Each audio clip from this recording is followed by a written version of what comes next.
everybody, and today we are playing Cat Lady, a game from Josh Wood. Silliness. I really like Cat Lady. I think that it's a cute, simple, but fun and interesting card game. I have been a fan since it came out several years back. It was I think initially it was one of the Gen Con AEG game night games for Gen Con, like maybe 2 years ago, maybe 3 years ago. Every Gen Con, AEG hosts a special event where ticketed participants can come in and they can sit down with a ton of new AEG product. So like all of these games are set up on tables all over this area that's reserved just for this event. And players can sit down and actually see what the games look like out of the box. They can play through a demo, sometimes even full games. They have trained demonstrators there to like walk you through games, to answer any questions you have, that kind of thing. And it's really like a nice way for the community to sort of see and experience a lot of new AEG titles all at once. And at the end of the evening, when you're finished at the event, every participant walks away with a huge stack of goodies. It's usually at least 2 to 4 games. Sometimes it's more.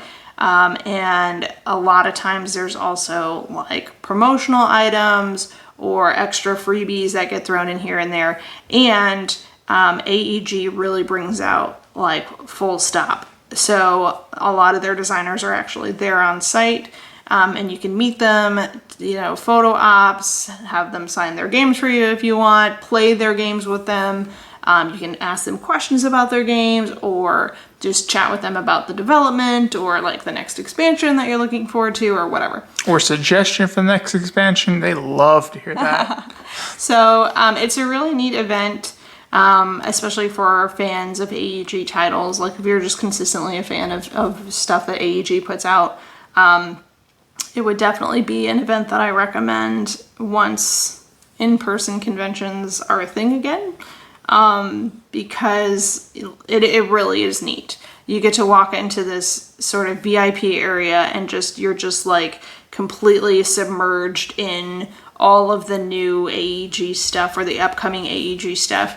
And it just feels very exciting. There's this like feeling that like, look at all this new stuff they're coming out with, and like you can sit down and play any of it that you want to. The designers are there, big name people from the company are there. So it's a neat event, and I believe they premiered Cat Lady at one of these events a few years back. And they do these swag bag type things for all of the attendees.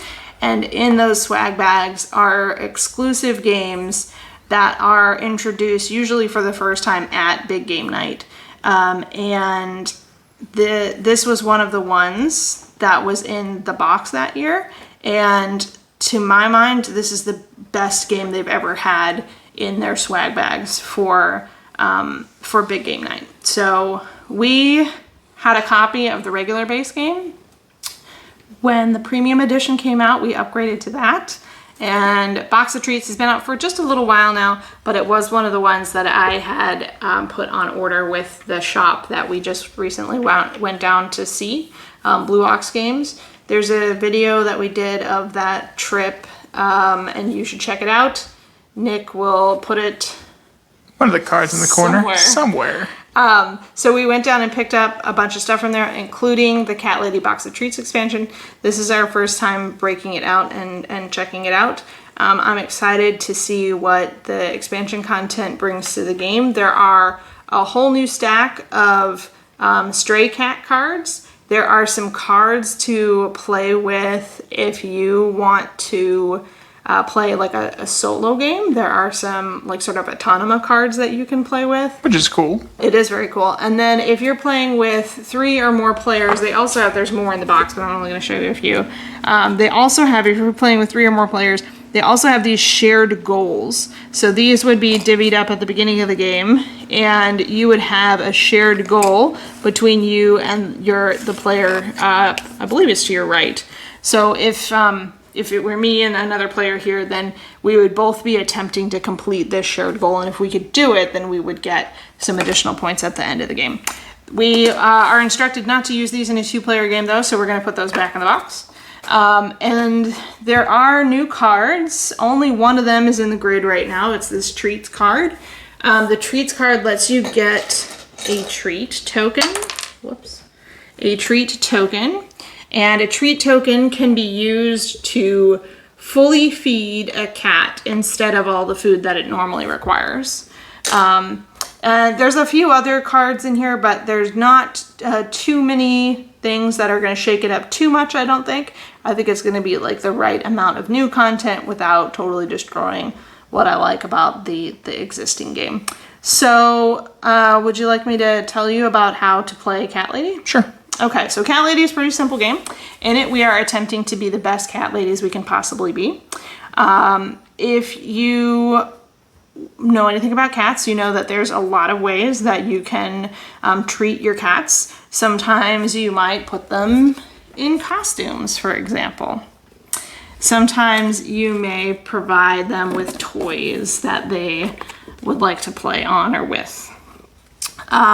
Sometimes it means collecting more and more and more cats.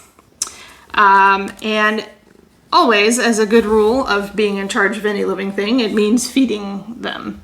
So what happens on your turn is you can look into the grid. It's a 3x3 grid, so you have 9 cards that you're choosing from. You look into the grid and you choose any row or column of cards that you want, and you're going to get to take all the cards in that row or column, except the row or column that the kitty is guarding. So right now he's guarding this row right here. I would not be able to take this row right here. But that's okay, because I think this column right here is pretty nice. So maybe I would scoop all these cards up. And I even get the one that's in this space here, even though he's guarding it. So I scoop all these cards. If I had any toy or cat cards, or some other specialty cards, I would just set them aside face up, and at the end of the game they would score for me. But cards like food and now the new treats, they get discarded, and I instead take matching tokens. So I would, for this chicken wing right here, I would take a chicken wing, and for this treat right here, I would get one of the new treat tokens. So, and then I would discard these cards, and that would be my turn. The cat would move to the location where cards had just been taken, and now new cards will come out for the next player, and they just can't take this row or column where the cat is guarding. So the game plays until there are not enough cards left to be able to refill the grid, and then the game is over and we add up all of our points. And you get points for a lot of different things. Like I said, being a cat lady means different things to different cat ladies. So if you, for example, if you don't have any costumes, you are clearly not a good cat lady, so you would lose some points. If you have the most costumes, you'd gain some points. Toys work in an ascending order, so the more toys you have, the more points you get. Sometimes you just get straight up point tokens. A lot of points come from cards that have cats on them. So cats are one of the main ways to get a lot of points in the game. We couldn't really be cat ladies without cats, could we? So we have a cat, we have the number of points that the cat is worth, and then we have the food that the cat needs to eat. So Zeus here will score me 3 points at the end of the game, but only if I'm able to feed him 2 pieces of chicken by then. So what happens is, like I said, on your turn, you choose any row or column of cards, you take those cards, you move the cat into that row or column to block it off, and then you would gain your food tokens as necessary. You would discard any cards you needed to discard, and then it would be the next player's turn. We'd refill this row, and they would take a row or column of cards and move the cat, etc. It would go back and forth until we cannot fill up the grid completely, and then we would score. And you score based on just different things: how many points your cats are worth, your toy collections, your costumes, that kind of thing. But you also lose points for a couple things. One is if you have cats that you didn't feed, you'll lose some points for every cat that wasn't completely fed. And then another thing that will cost you points is if you have hoarded more food than your cats can eat, the player who has the most unused food will lose some points as well. So that's it. It's pretty simple. I'm excited to see what the expansion brings. There's a couple of new toys, or new items, like I said. And I'm excited to kind of see how they sort of flesh out the game differently. And yeah, we'll jump right in, I think, pretty soon, right, Nick? Yep. So we'll get back to you guys once we get about halfway through the game, and we'll go tell you more about how the expansion has affected the base game. All right. Toodles. So how's it going so far? It goes. I have some kitties. They're all fairly well fed. I'm using 2 wilds to feed Keaton over here. They want some milk, and I do have milk, but I'm filling these other cat's needs with the milk. So he has got 2 wilds right now. If I could get maybe some more milk, I could use that somewhere else. But I also have 2 free tunas floating around. Other than that, I'm doing pretty good. I have 3 costumes. I have a nice little toy collection started. I have a second toy collection started, and I have 1 piece of catnip. So it's my turn next. It's not good to have one piece of catnip. It's not good to have 1 piece of catnip, but I'm hoping that I can accumulate a few more. 1 is like just enough to make your cats angry with you. But if you can get 2 or more, you can get more points. Yeah. And if you have 4, then it's really good. So it is my turn, and there is a way for me to get catnip this turn, but it would necessitate me taking a white cat who drinks milk, and I'm already a little low on milk as it is, so I don't know if I want to do that or not. So yeah. I'm kind of hoping that I see a box come out. We haven't seen any boxes come out yet. Boxes are a new type of card that are in the expansion, and you get points for boxes if you have a cat that is fully fed inside of a box. Then for every box you have, you get 1 additional point. Plus, I have this particular cat, this stray cat Dax, who is worth 2 points for each filled box that I have. So I'm kind of hoping that I could get some boxes, but they haven't come out yet. So yeah. We shall see. We shall see. And I'm over here with a bunch of cats that are full. I got this laser pointer, and I didn't think it did something, and so I misunderstood it. And the way the laser pointer is a new card in the Box of Treats expansion, and the way that it works is you have to have a laser pointer from a prior turn to be able to use it, just like the spray bottle. And what you do with the laser pointer is, instead of doing anything else on your turn, you basically use the laser pointer to distract the kitty. It lets you take any 2 cards from the grid that you want, and you get to keep those 2 cards, but then you have to discard 1 card that just gets like thrown out. Yeah, so a little bit of like hate drafting. A little bit. And it's also very, very minuscule. It's also lets you take, like right now, I'd really love to have this and this, but there's no way for me to get it, because if I took this column here at the wall, I wouldn't get this bunny. And if I took this row here, I wouldn't get this catnip, and so on. Unless I had left it for you, but... Unless I left it for you. But no, I mean, there's no way for me to get both of those. Oh, in like 1 turn, yeah. Yeah, but if I had a laser pointer, I could. So that's kind of cool. I wish I had a laser pointer right now, but I don't. So I'm going to have to choose between one of those 2 things. So yeah. Yeah. I like the expansion stuff so far. We haven't seen a ton of it. We've seen a couple of the stray cats. Well, a good bit of it also is for just the solo. Well, yeah. Well, I'm not saying like all of it, but there's a good chunk of new stuff for solo play or for games for 3 or more players. For more players. We did not add a lot of extra stuff into the game at a 2-player game. That is one thing that they've done really nicely with Cat Lady, is that they've been able to scale it really well. So I think with the expansion, you can go all the way up to 6 players. Yeah. But it's really easy to separate out what you need for what player count that you're playing with, and then just leave the rest in the box. So with only playing with 2 players, there are maybe some cards we may not see, which is a little sad to me because I do want to experience the new stuff. But We're just going to wrangle some more people once we can exactly. play with them. But all right, so we'll get back to you guys once we are done, and we will have a winner and a loser. Doodles. Hello, sir. You are the Cat Lady Queen. All your cats come to your yard. Yep. So I have 8 cats, and I was able to feed all 8 of them. A few of them were lower point values, and one of them didn't even get me any points at all because he was a stray cat, so he had a special scoring objective, and it was that he was worth 2 points for every filled box that I had. And I was kind of hoping we would see more boxes. We only saw, I think, 2 boxes. Just one. Just 1 box.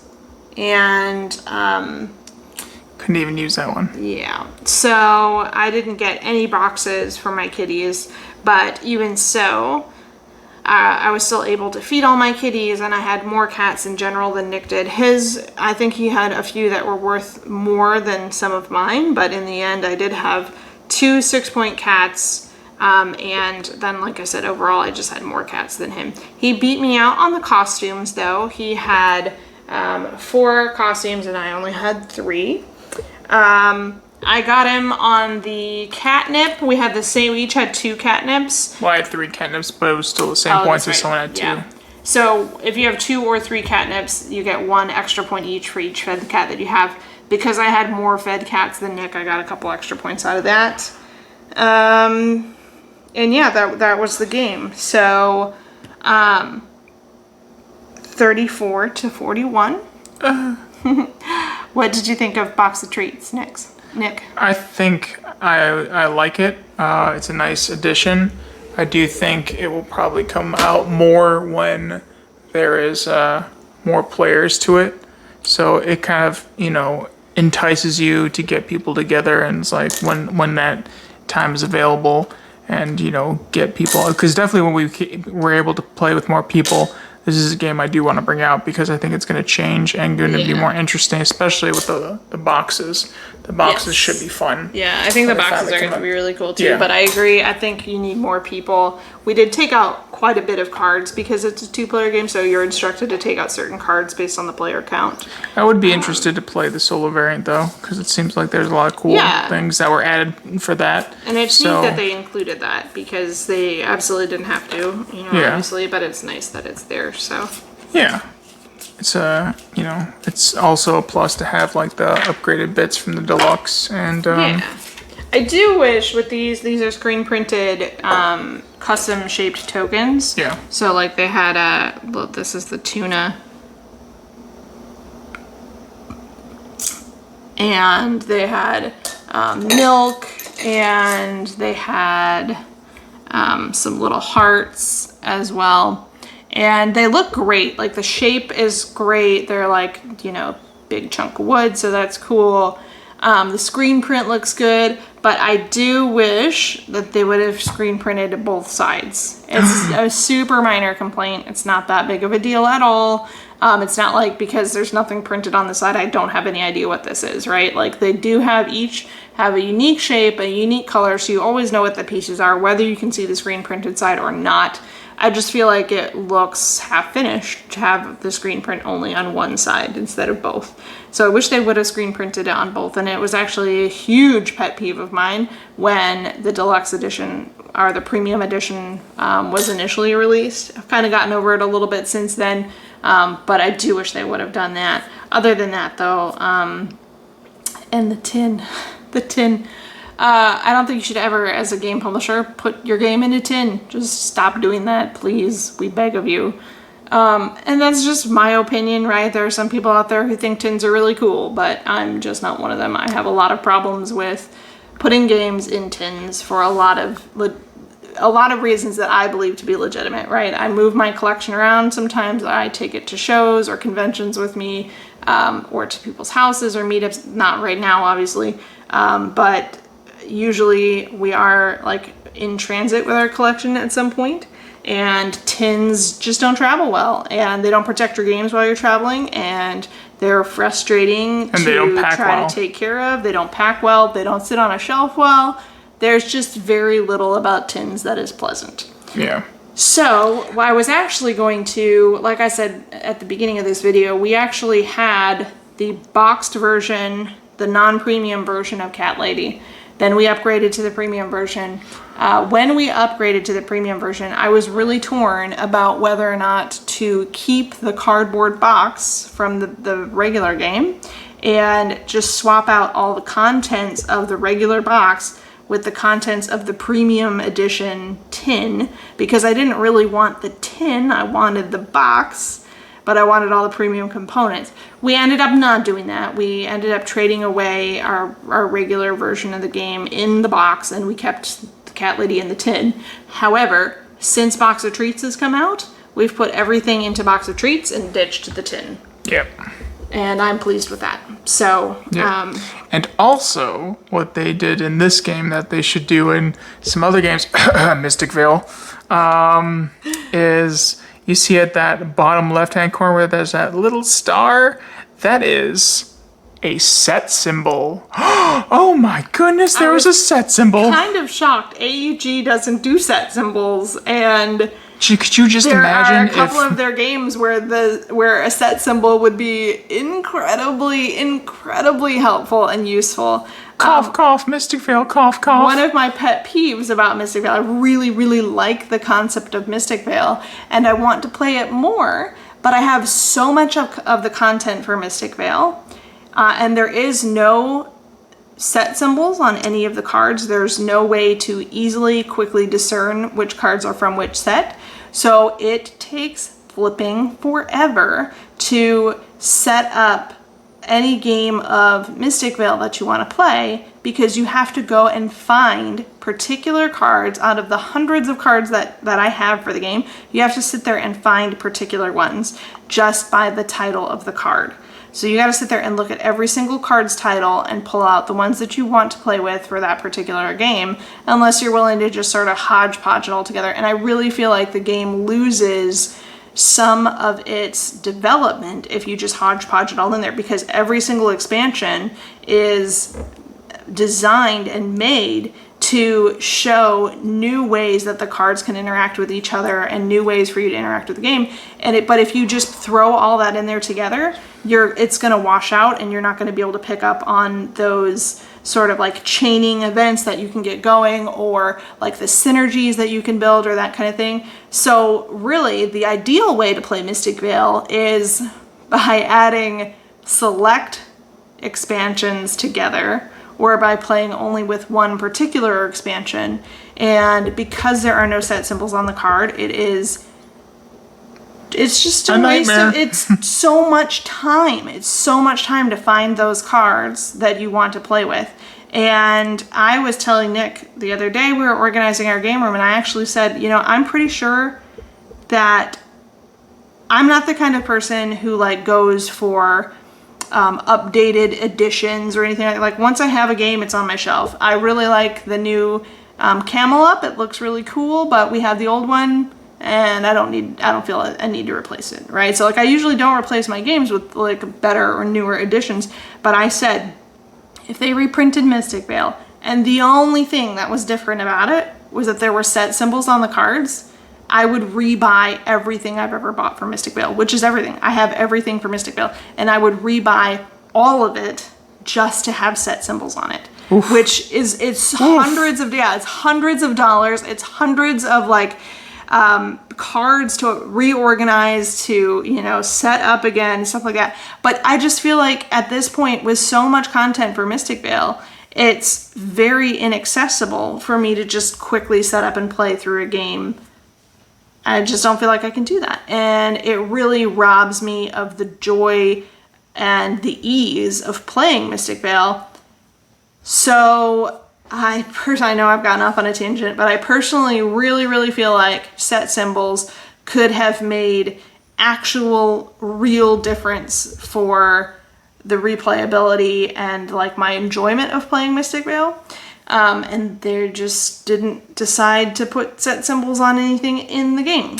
So, and to my knowledge, AEG has never put set symbols on anything. Maybe back in the day when they were doing like their the card games, like the Doomtown Reloaded and stuff like that. Maybe when they were responsible for that kind of stuff, they were doing that. But like any of their board or card games now don't have anything like that. So thrilled to see set symbols. I think it's a little amusing that they're for a game that's as simplistic as Cat Lady, when they won't put set symbols on their more complex games like Mystic Vale that could really benefit from having set symbols. But there are set symbols here, so you can remove the expansion content quickly or add the expansion content quickly.